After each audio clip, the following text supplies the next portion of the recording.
My name is Grant Kessler. I'm the project managing this roadmap project, which we're going to talk about today, and we're so glad to have you all here. Um, if you haven't already seen it, we've got a little poll up on the screen asking whether you participated in one of our listening sessions this spring or not. Happy with either answer, but we would love to kind of know what sort of the percentage of people here today participated. With that, I will turn it over to Connie Spreen, who will get us kicked off um, with the welcome and talking about our agenda. Connie? Sure. Thank you. Thank you, Grant. So I want to welcome you all to this report out on the first phase of the Illinois Food System Roadmap process. So again, I'm Connie Spreen. I'm the Executive Director of Experimental Station. We're the not-for-profit that brings you Link Match through our Link Up Illinois program. And it's whereby we match the value of SNAP or Link dollars spent now at about 150 farmers markets, mobile markets, et cetera, and grocery stores around the state. I really do want to begin by thanking the Illinois Department of Human Services for enabling this roadmap process to happen. It's really thanks to IDHS, Experimental Station, and a group of leaders of 7 other organizations that are working state or region-wide. We've been able to get this process started. So that's the Chicago Food Policy Action Council, known as CFPAC, the Illinois Stewardship Alliance, Illinois Farmers Market Association, 7 Generations Ahead, the Illinois Farm Bureau and Illinois Specialty Growers Association, Down at the Farms, Think Regeneration, and again, Grant Kessler, whom you just met, who is our project manager. And truly, we are only started.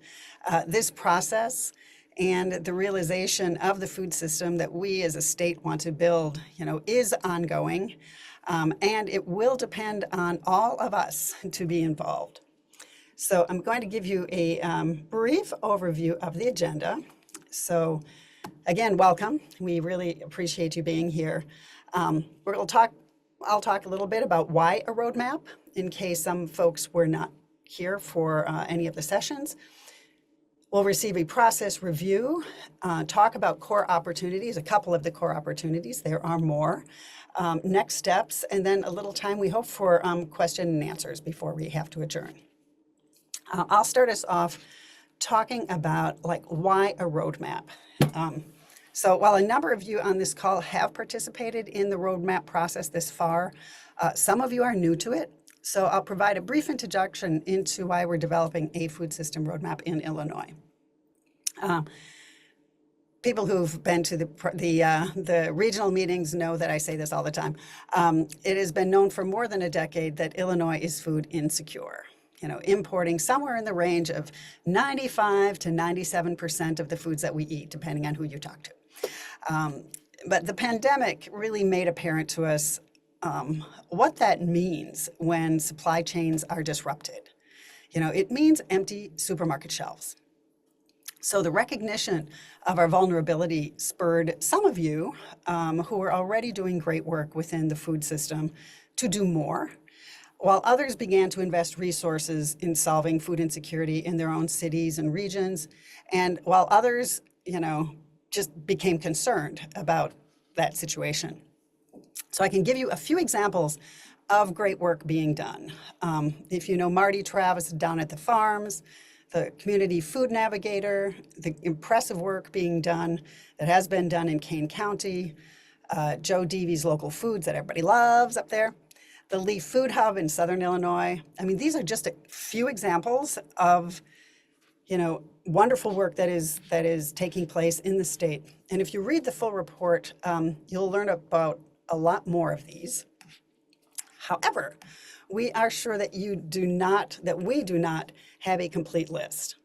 So if your program or business isn't included on the list that's part of our report, we want to know what you're doing. So this is precisely one of the problems that we identified and that we hope to respond to with the roadmap. We lack a full picture of the work people are doing and where it is happening. We also lack a picture of where things are not happening. So what we set out to do in developing the roadmap is then at once to identify and highlight the work already being done across the state and to identify the gaps and put forward solutions that you all propose, I mean, you being the experts on the ground, knowing um, the system where you live and where you work. So trying to put forward solutions to challenges and obstacles that you're facing. The roadmap will also put forward a shared collective vision for the future of Illinois, the Illinois food system. A shared vision, we think, is essential to align stakeholders across the sectors and to drive coordinated, impactful change. It also helps to ensure that our efforts address issues like, food insecurity, the need for sustainability, and also economic development in a more cohesive and inclusive way. You know, we talk about the roadmap. I'm not entirely sure what that will mean or will look like once it's developed, but the goal is that it will enable farmers, business entrepreneurs, funders, governments, agencies, lawmakers, policy advocates, not-for-profits like us, and other stakeholders to better identify local needs and coordinate policies and resources. So together, we really want to be able to answer these kinds of questions. How do we support and expand the efforts that are working? How do we fill the gaps to create a cohesive and inclusive system? What are the resources needed? How and where do we get those resources? How can we be resources for one another? And what policies do we need to change or create to create that cohesive and inclusive and resilient, sustainable food system? So I'm going to stop there because I could all just go on. And I'm going to let Janie Maxwell report to you on our progress thus far, or not our progress, our process and progress, I guess, thus far. All right, well, thank you, Connie. I'm Janie Maxwell. I'm the Executive Director of the Illinois Farmers Market Association, and we work across the state of Illinois supporting farmers markets all across the state. The roadmap process so far has, in this phase, started in December with the formation of the task force, but then starting in January, convening key food and farm leaders. That started at Everything Local in Springfield. And next, we also then collected input from food and farm stakeholders across the state. There were 4 regional gatherings, one in Rockford, one in Chicago, one at Epiphany Farms on the outskirts of Bloomington, and at Blue Sky Vineyard outside of Carbondale, wanting to make sure that there were opportunities for people to attend in person across the state. But there were also 4 virtual Zoom meetings to make sure that anyone that was not able to attend in person still had an opportunity to participate. And then also a farmer and stakeholder survey was developed and sent to people from some combined database of email addresses and whatever that we had. So in this series of things, we were basically asking participants to tell us more and more about what they find in their specific regions, what they know to be true, where they live, and give us that sort of information. We are extremely thankful for people taking the time and putting in the effort to make sure that they participated, that their voice was heard, and particularly that their region and maybe some of the other stakeholders in their community were represented on our calls, and we were able to get that information. So we did collect input from the stakeholders, but we also asked these stakeholders if there had been any reports or data or analysis that had been done on food and farming in their particular area of emphasis, let's say within the last 5 to 10 years, so that we could begin collecting those and keeping those as a resource and a reference so we aren't recreating the wheel as we go through this. During the process, we've been reviewing the data and the reports, and then we've been putting together a final report that will be released by July 1. All right. Next. All right.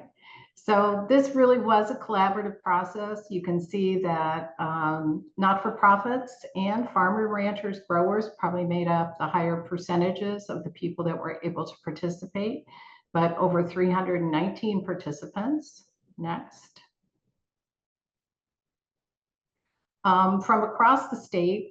I'm not sure this is exactly clear because some of the areas across the state are kind of divided up, but you will see that there was participation across Illinois. Next. And then this is where people reported they had their influence. Like, for example, Illinois Farmers Market Association is a statewide organization. So where is the influence of the people that were on the call? Next. And then how long have you been working in this particular area? And so you'll see that we have a range of experience involved in all the participants that were part of the process. Next. So throughout the process, we started with a vision, and then as we listened to stakeholders, the vision kind of changed a little bit, but this was the vision that we came up with from listening to stakeholders across Illinois. Our collective vision is to build a diverse, sustainable, and resilient Illinois food system that will grow the local food economies of the state and provide equitable access to nourishing food for all residents of Illinois. Next. All right, and then as part of this, we adopted values from what we heard from stakeholders. Thriving and connected rural and urban communities with affordable access to nutritious, locally grown food, economically sustainable food and ag economy based on growing and producing food for the people of Illinois. Independent family farms, producers, and farms of all size and scale are profitable and thriving. A diverse and environmentally sustainable Illinois specialty crop, grain, meat, poultry, and dairy industry. Historically underserved and underrepresented farmers and communities feel included and equipped to thrive. Healthy people, air, soil, and water. Safe, secure, fairly paid jobs across the food system. Producers and eaters drive the shaping of the food system, and collaboration and cooperation among stakeholders in the food system. So those were the values. And then next. We also came up with strategies and tactics. One of the things that we found as we hosted these sessions is there were many common themes. And so rather than going to each session and kind of starting from scratch, we took what we heard and put it into strategies and tactics so that hopefully during the in-person or online sessions, maybe participants would drill down just a little bit further into these strategies and tactics and tell us more, especially more about what's going on in their communities or in their region. Next. Now I get to turn it over to Gary Cunneen, who's going to talk more about core opportunities. Thanks, Jenny. My name is Gary Cunneen. I'm the founder and director of 7 Generations Ahead. We're a 24-year-old sustainable communities nonprofit. When the committee or task force was looking at the results from the input, we decided to shift the name from key findings to core opportunities, really in the spirit of looking forward to the next phase of this project and figuring out what strategies could develop from some of the broader themes that were realized. So we're going to walk through, I'll first walk through sort of what those core opportunities are, and I'll do a little bit of a dive into the first one and then pitch it off to Regala. So the first one is fostering collaborative networks and governance. Secondly, to promote community health and food access. Thirdly, to advance environmental sustainability and resilience. Fourth, to strengthen economic and labor resilience. Fifth, to support farm infrastructure and resource development. Sixth, to invest in Illinois' local food system.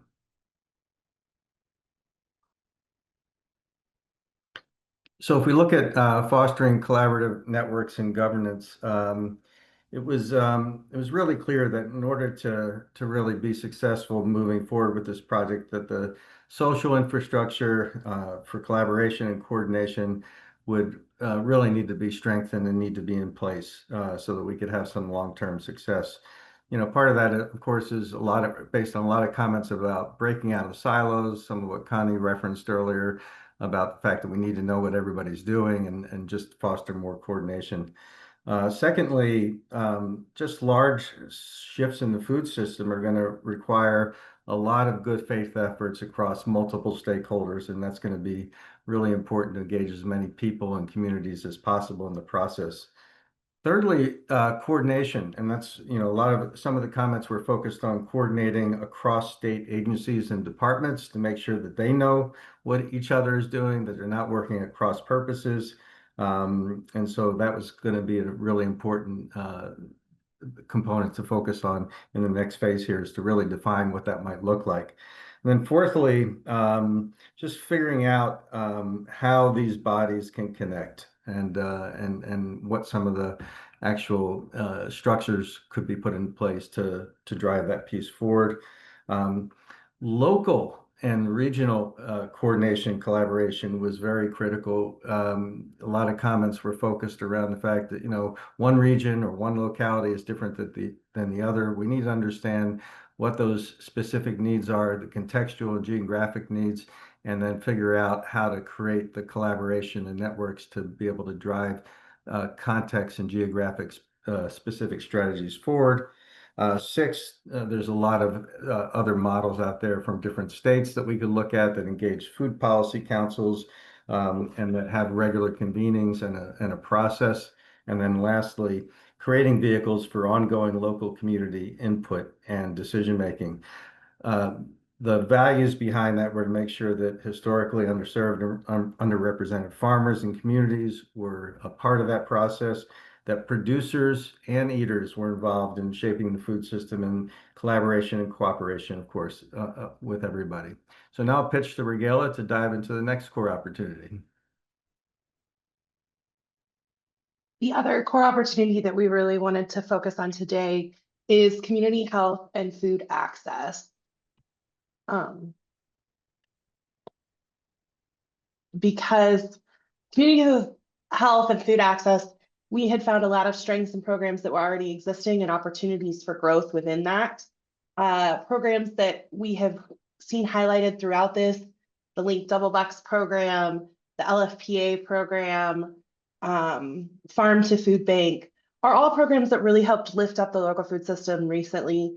And so our belief for core opportunities include things like really looking into food as medicine as a growing interest and opportunity for leverage in this program that's been underutilized throughout the state, leveraging both federal and state funding for programs like the SNAP Nutrition Program, Farm to Food Bank Program, and continuing programs such as the LFPA and Farm program. We believe that using those different federal and state funding will help create a unique opportunity for continuation, expanding those. And then the really big piece that we also want to continue in and on is the nutrition education and consumer engagement to increase and leverage market opportunities. So through all of these different programs, we're seeing them as a multifaceted opportunity. And as what you'll see is these opportunities really build on each other. So when you saw collaboratives and partnerships ahead, now we're talking about community health and food access. These then grow into our core opportunities that we're really not highlighting today, to really show how they all build on each other and have built the dynamics we currently have and where we're headed. So I will move on to the next group. Thank you. I did a little poor job of following you with the bullets. I apologize there. It's okay. It was my fault. And so here we would like to turn it over to Connie to talk a little bit about the process, and then I'll take the next steps. You are muted. Sorry about that. So this is really about what is the process going forward. And I want to reiterate, and I've said this many times, that this roadmap that we will collectively develop will not be the task force's roadmap. It cannot be. It's full, our collective roadmap, all right? And so this first phase, as we've just said, of the process aimed to build community interest in and support for a roadmap. And it also aimed to gather information from stakeholders in the various regions of the state, to which, again, many of you contributed. So in the next phase of this process, We want to do several things, and some of it is building on what you just heard. We will focus on broadening stakeholder inclusion. So in trying to figure out, what that structure will be. So this is, as we are moving forward, this is an evolving process.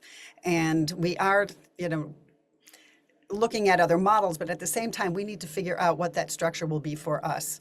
As Gary said, it's not just a one size fits all. It is, a lot of different regions within the state with a lot of different circumstances and different conditions that need to be taken into account. So in addition to broadening that stakeholder inclusion, we want to deepen that regional engagement and drill down further on regional needs and assets and figuring out how to do that. And then thirdly, we want to develop a collaborative model for food system engagement that we can implement subsequently. And trying to figure out, and this is what Gary was just mentioning, that social infrastructure, what will that infrastructure be for coordination and for ensuring and enabling ongoing collaboration.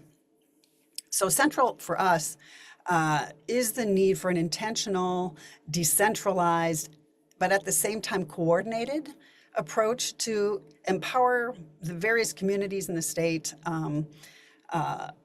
to undergo and to take on their own context, but also that aligns efforts across sectors. So from producers and processors to distributors and aggregators, you've got consumers and advocates, educators, investors, and policymakers. There are all of these different sectors.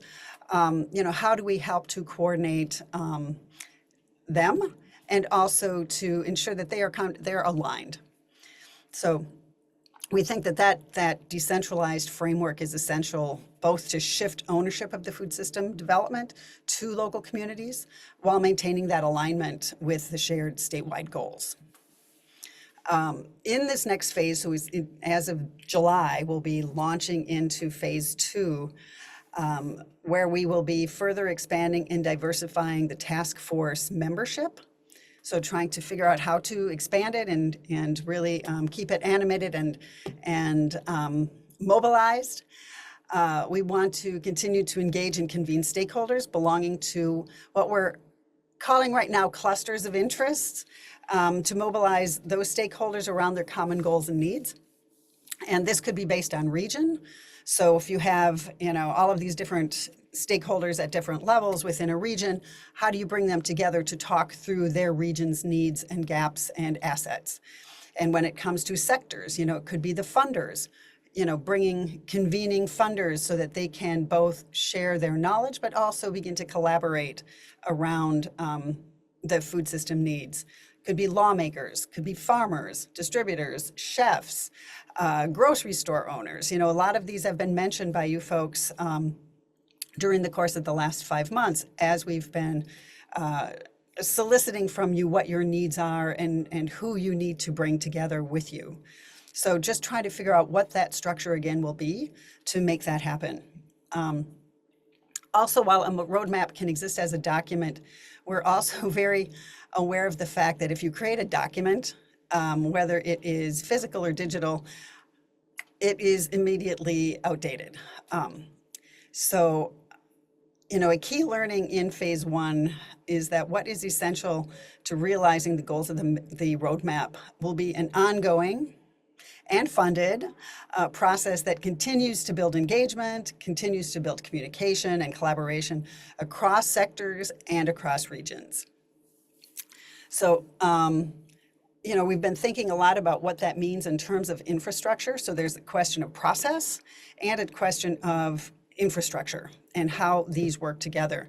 So we'll also begin to envision and develop technological tools needed to enable and sustain roadmap access and engagement. All of that collaboration, cross-collaboration, and resource sharing among stakeholders, as well as tracking and reporting on progress made, which is also really important for us to be able to look back at what we have been able to do in the course of the next years as we go forward.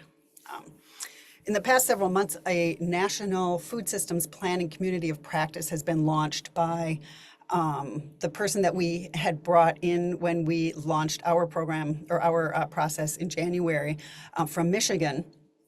And the goal is to provide a forum to gain access to the experience of others in other states. And most of the states now in the country are beginning to talk about or are well into the process of creating a food system plan. Some are in the implementation phase because they've been doing this for some period of time. And members of our task force are on that not committee, are part of that group. And there is a lot to learn from some of these states and a lot to emulate. We look at states like Alaska, they're well ahead of us. New Hampshire, for instance, regions like New England, they are all offer in different ways valuable models that we might follow. So it's very helpful at this point where we are in our planning or our thinking to be looking at what is succeeding in other states and where other states are getting stuck.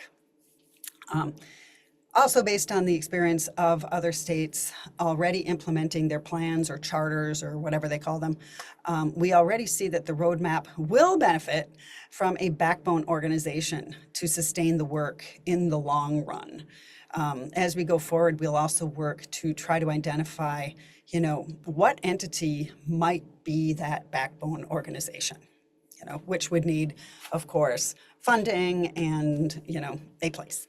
So I will stop there, but I think those are some of the key components of the process going forward. And of course, we, as I keep saying, we really welcome engagement and involvement in this process because it, again, is not a task force roadmap. It has to be our collective roadmap. Thank you, Connie. So I'll take the next steps segment here quickly. There is a full report coming. It's in design and editing right now, and we'll have it out by the end of the month, and we'll be sure that the link to that gets emailed to you all. So one thing for you to do is read the report, look through the report, share with others who should also be looking at it. We're excited to get it out. We shared today some information about those core opportunities. We talked about a couple of them. The report certainly goes into more detail on the others, so it's a chance to get all the content. So we hope you look at that. Do also share, as I mentioned earlier, we will be sharing this recording after we trim the ends off and tidy it up just a little and get it hosted on a YouTube thing somewhere. And so I will be working to do that pretty quickly here in the next few days. And yes, we will get that emailed out to you all and to people who RSVP'd today and couldn't make it and that sort of thing. So spread that around for us for anybody that should see it. Do help us get that out and about. As Connie mentioned, phase 2 work starts in July for us, and we will be communicating back to you all about ways that you can get involved, because as Connie says, this has got to be collaborative for this to work. There's going to be a lot more to do in phase 2.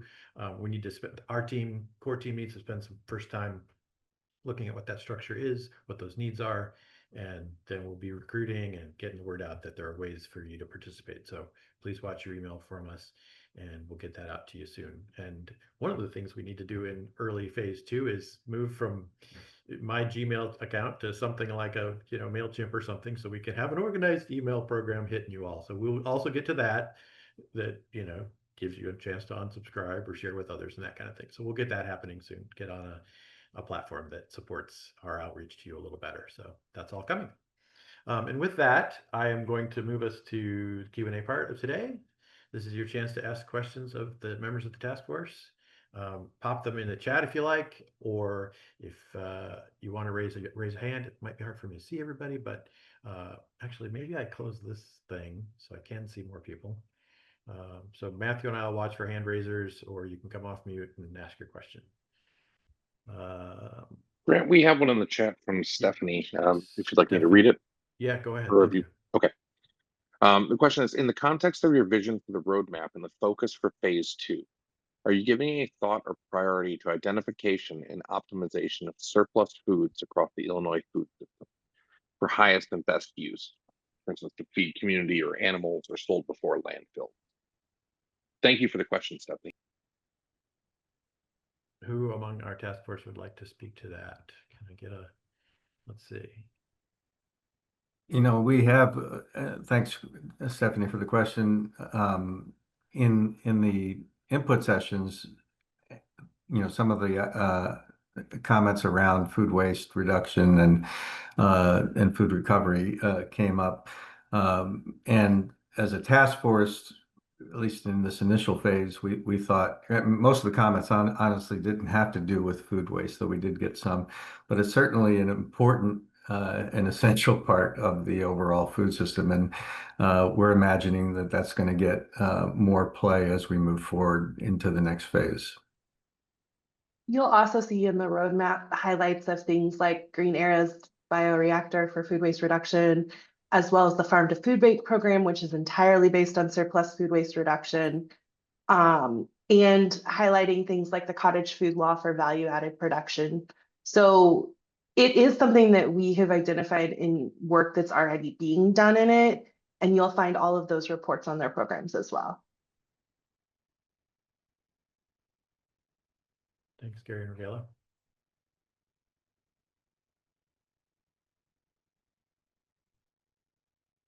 Any other questions?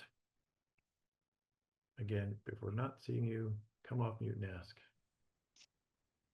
While we're waiting for other questions, I just want to mention when you do get the final report, we did distill a lot of the information into some of the core opportunities, but we also retained like all of the comments that everybody submitted, and they had to be sort of distilled down a little bit, but there is a long list of comments under what's working, what's not working, and potential solutions. And so please read through that section. Those are your comments, and those have really informed the basis of the report. Thanks, Gary. So let's go to Patricia's question. Where do you see labor, unions, and workers fitting into the next steps of the roadmap? So I'll underline the word next steps. So where we see them in the sort of the process, which we're in phase 2. Could I just jump in on that one? Sure. So I can't say for sure, Patricia, but what I can say is that's definitely one of the clusters of interest. And I would say that that would be a great group if you're willing to or able to help us to connect, to bring folks in to help to think about that and how that might fit into the roadmap. Right. Michaela asks about thanks for the word tentative timelines for this process. How long do you think phase 2 lasts? How long has it taken other states to complete their similar programs? Thoughts on that? Maybe I that's can you, jump in Connie. on Yeah. that one too. It varies a lot. So there are states that it takes about a year, and some states that have taken multiple years. Currently, I think that we're looking at phase 2 as being a good chunk of next year, between July 1st and the summer, June 30th of 2026. But if we are moving faster than we maybe think we will, we may be able to move into implementation. But at the same time, I have to say, my sense, and it really is as we're going through this, and I'm just being straight up with everybody, it's what is fascinating to me in this process is that it truly is a process, and it's not as if we're at one point and like, oh, we've figured something out and this is the point where it starts. Everybody keeps doing what they're doing, so everybody, it continues to build. Feeding Illinois just got some great money to be working with food banks, my organization, Experimental Station, is working to, expand Link Match further. And all of you guys, everybody is doing things, and it's not stopping. So trying to figure out also how to ensure all of that work continues to get reflected will be part of this. So I think one of the key things that at least I am feeling is that infrastructure to be able to share what is happening and what the needs are and collaborate, seems to me to be a really key thing that is coming out of this. And we're seeing in Alaska and seeing out in New Hampshire some of the things that they have built to enable that. Really interesting, and but it takes some building out. You know, I am the least technological person on the planet, so I'm not the person who can really say what that would look like. But you can see some of these other models and how they're working or not working, and what they have done. But there's some really beautiful things that are out there that we can emulate to put into place to move this forward and to really foster collaboration and communication between everybody, and so that folks see what other people are up to at any given moment. That seems to be one of the big inspirations for the point of departure for this, is just saying that people are doing stuff, we just don't know what they're doing.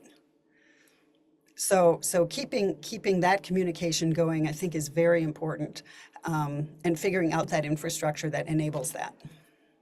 Sorry, Melanie, I'm not telling you exactly how long that will take, but in some instances, I know that it's been taking 1.5 to 2 years fully to get something to the implementation.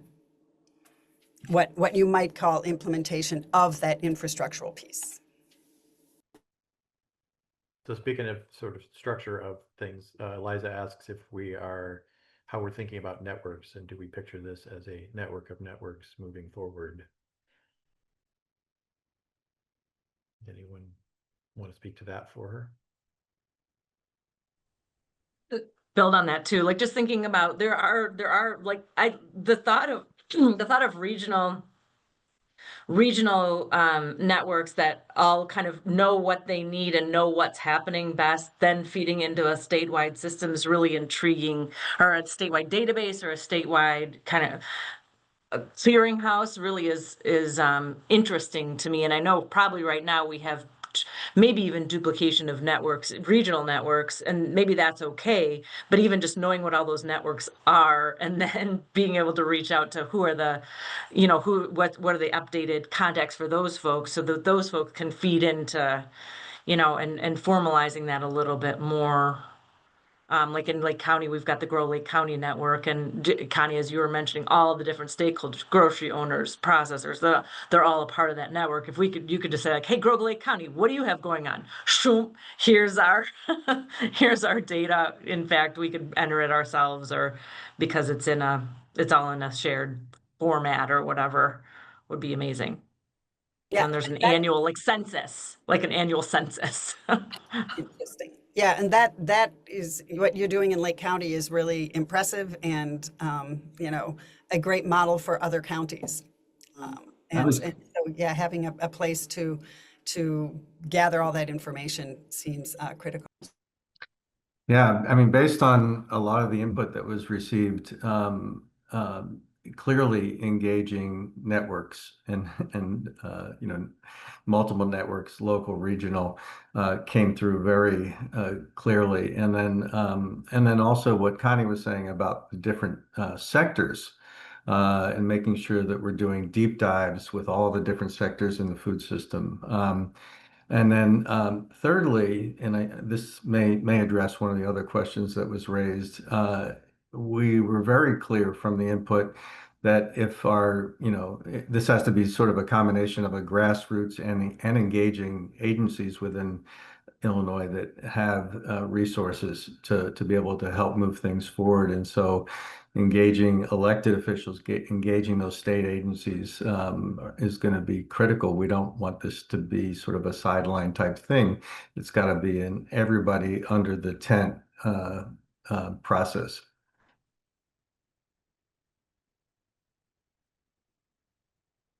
Sorry, I was just typing. Thank you. I was just typing a response a little bit there. Maybe we move to this question about state government agencies. Wondering how aware of this work the state government agencies are, which I think we can combine with the next one, which is there a plan to include the Department of Health in discussions, since they're involved in food distribution and sales? Connie or Regalia, you want to speak to that a little bit for us? One of you? Sure. So we have definitely had discussions in the long term of the next phase of engagement of different agencies. We appreciate greatly Department of Human Services support for this initial round, and continued support as we move forward to phase 2. But we are very aware that agencies need to be an intricate part of this as we move forward for state programs, and several of them are doing different things. DCEO is doing parts, Department of Agriculture, Department of Public Health. In the ways that we engage them, it will vary depending as we move forward from phase 2. And in the long term, what that looks like for a management of this as well. As we stated, we need somebody to lead this, but also in the long term, we know that this needs to be state supported. As for the public health for discussions involved in food distribution and sales, a lot of their health department is around the regulation, whereas the distribution kind of comes from other agencies. But believe me, most of us have intricate relationships with the Department of Health. And as we move forward around standardization or ease of regulation for food safety and expansion, you'll see those discussions. You'll actually see several programs highlighted in the report, from things like the cottage food production, the new poultry processing. All of those things involve the health department. So you will see those conversations moving forward. Thanks, Miguel. I would just add to that, this is Stephanie from DHS, but in addition to aging, and we are also talking to the Department on Aging, State Board of Education, and also in conversation with Healthcare and Family Services, specifically in regard to some of the nutrition, 1115 waivers around nutrition and food as medicine. So I think there's a lot of interest across a lot of state agencies, which is great news. But I think we need to, we'll keep working at that, to expand further. And there's been a lot of legislation over the last couple of years as well around this space. And so we can pull that piece in as well. Thank you, Stephanie. Other questions? I think I've cleared the chat of questions. Does there anyone else have something they'd like to ask?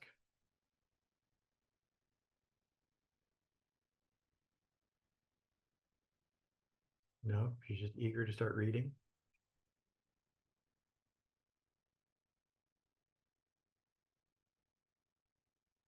Well, I just think it's really awesome to think about the potential for as grants come to regions or sectors of the food system, thinking about lining up to a larger impact and being able to talk about that. I mean, Connie and I have just been talking about how do we make way for what grant opportunities, what funding opportunities make sense for different entities and organizations to take advantage of, and then the rest of us get out of the way, so then we can all build up to that, and that all can feed into a larger system. And I just, to see this work happening like this is really, to me, super exciting, and where we've needed to go for a long time. So thank you all for your leadership in this area. Yeah, that's such a great point, and I just want to affirm that, and then also, say that part of the next phase is going to probably be the need to do a deeper dive on assets, mapping assets, mapping deficits, and then so that when agencies do go after some of that grant funding, it has a targeted purpose. It's really filling a niche need, and that's going to require some real strong analysis, and then of course strong engagement of all the different sectors that we've mentioned.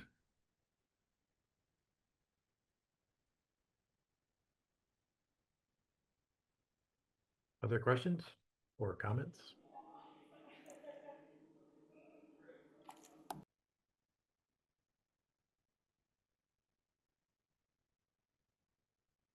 No.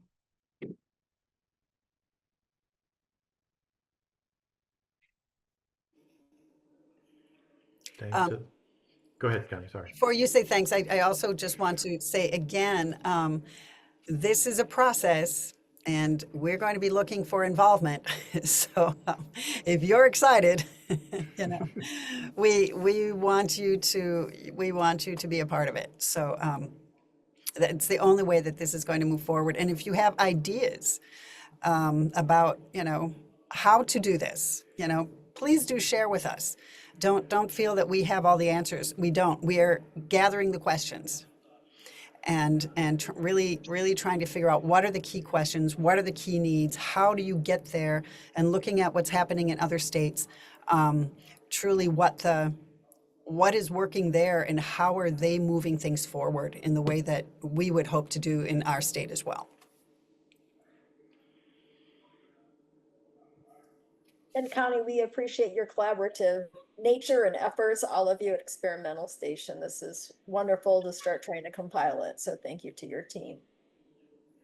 Oh, let me just say, yes, to my team being Grant and Matthew and Corey, Matthew Rufy and Corey Chapman, but also to the entire task force. It's been a lot to take on, but it's also very, to me anyway, sorry you guys, I'm speaking for myself. I find it very fun to have big open questions that need to be figured out. And we are very grateful to IDHS once again for giving us this opportunity to move this forward. Indeed. Stephanie. I want to thank you all, and I hope it's not inappropriate. I'm throwing out a left field thing here. I want to thank you, Connie, for hosting the celebration of life for Ken Dunn this Saturday. I want to put the invite in the chat for just anyone who knew Ken from Resource Center, City Farms, such an important person in this system. When we hosted a Chicago Food Loss and Waste event at Institute of Design. Westland was there. I think Maura might have been around. But it was just a beautiful way. We were trying to bring this, this work's been going on for years. You guys are really carrying it forward. And so again, I wanted to just put that out there. Thank you all. And I'll put that invite in the chat. Thanks. Thanks, Stephanie. Love Ken. Thank you. Allison has a question. How will the strategic framework of the roadmap be formulated to improve food distribution in underserved areas? I could take that unless someone else wants to. I think the answer to the question is that in this phase, we agree with you that the roadmap needs to address that. How it does is the work of phase 2. We need to work on addressing distribution in various places in the state and underserved for sure. And so I think the answer to say that it's on the radar of the recommendations in the report, and we will be working on that. And what the solutions are were not part of our goals in this first phase because it was very short and it was about assessing the situation and recognizing that we do need to make that improvement. Would other task force members agree with me there? Jump in if you want to expand, but. Yeah, and back to the earlier point about engaging networks. I mean, there are many networks that are addressing getting food into underserved communities and communities with high levels of people in need. And so I think part of the task will be to engage those networks and not try to reinvent wheels, but build upon a lot of the work that's already been done and then hopefully take it a step or two forward. Right. And again, it is identifying what the needs are within that particular sector and what the assets are that already exist. And so trying to we're not personally going to do that work. Y'all are going to do that work. And we just want to, by creating that infrastructure, make it possible for that work to get done.